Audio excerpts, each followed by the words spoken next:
and for 10 hours a day, for 10 days, you sit in silent meditation.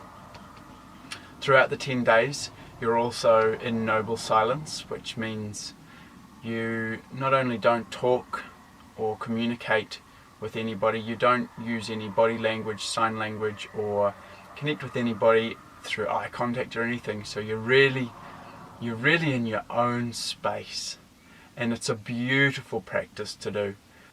It's something that many people use throughout their daily life, meditating for a few hours a day, using the Vipassana techniques. For others, it's something they might do once or twice a year as a bit of a spiritual catch-up or a mind defrag, whatever you might like to call it. So we'll see you at the end.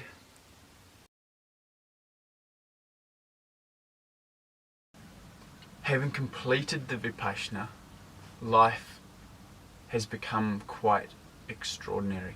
It's subtle and it's beautiful. I went there with no intention. I don't know what I was getting out of it. We were on holiday and I just knew we were going to Vipassana.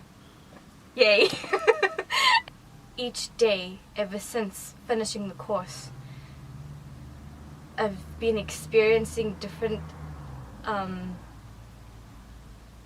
levels of awareness around me in terms of how I interact with people, and how I react to people and things I'm aware of.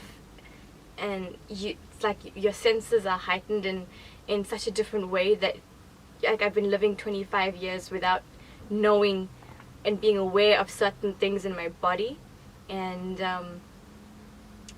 things are making more sense in a big way,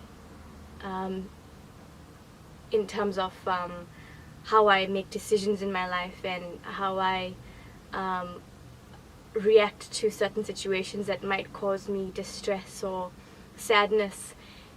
You just come out of Vipassana feeling, well,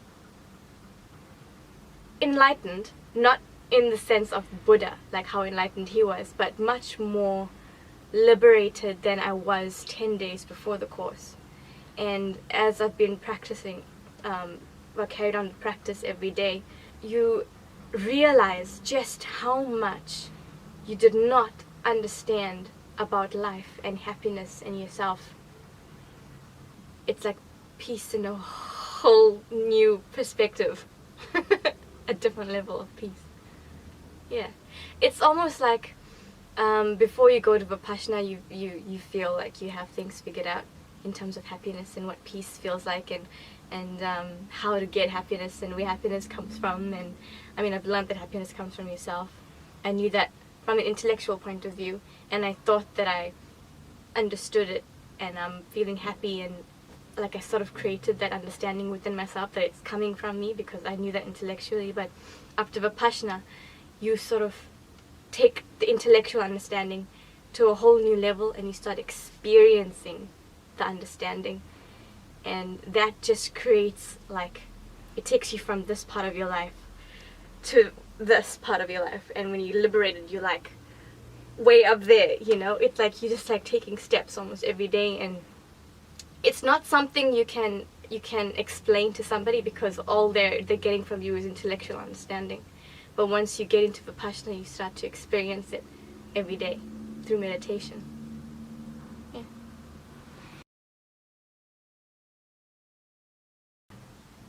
It sort of feels like my whole life I've been neglecting it. Because I've sort of, like,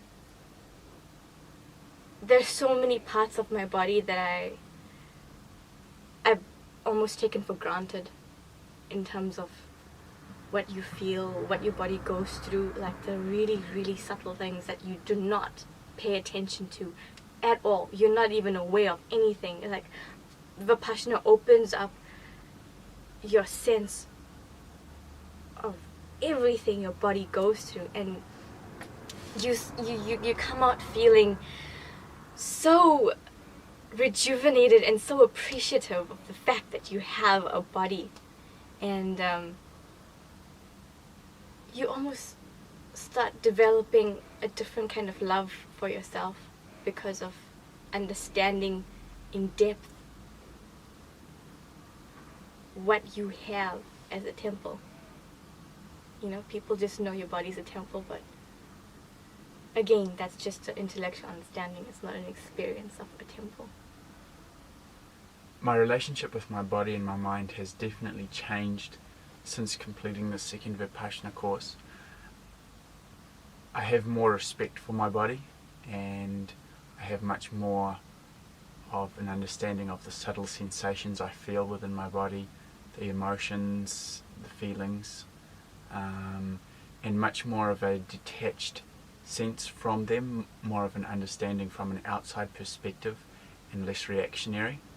And the same goes for the mind, really. The mind has more become a tool for me now than an aspect of myself that largely runs my life. Something as feeble as a doubt shouldn't get in your way from experiencing 10 days of a technique that can change your entire life if you allow it to. It's recommended for everyone on earth, but you have to make the choice to be ready for it. And when you're ready for it, even if you don't feel ready for it, you know, when you come out of Vipassana, you know exactly what I'm saying. Your feelings don't count. Because it's just a sensation. This will make more sense to you after Vipassana. But if you know what's good for you. Give yourself a hard time about those doubts. Really, I think, challenge yourself about why you're doubting it. If you have the concept that, if you've already grasped the concept that you are not your mind, that your mind is an aspect of yourself just like your body, then you really do need to challenge yourself, because your mind is obviously challenging something for you that is actually really beneficial. If it's the first time you've ever heard that concept, well, you're sure as heck going to learn a lot about it if you don't go and do a Vipassana course. And purely because you don't understand the concept that you are not your mind, just go and do the Vipassana course. It will allow you to understand that in a really deep sense. And I promise you, life transforms when you understand that you are not your mind.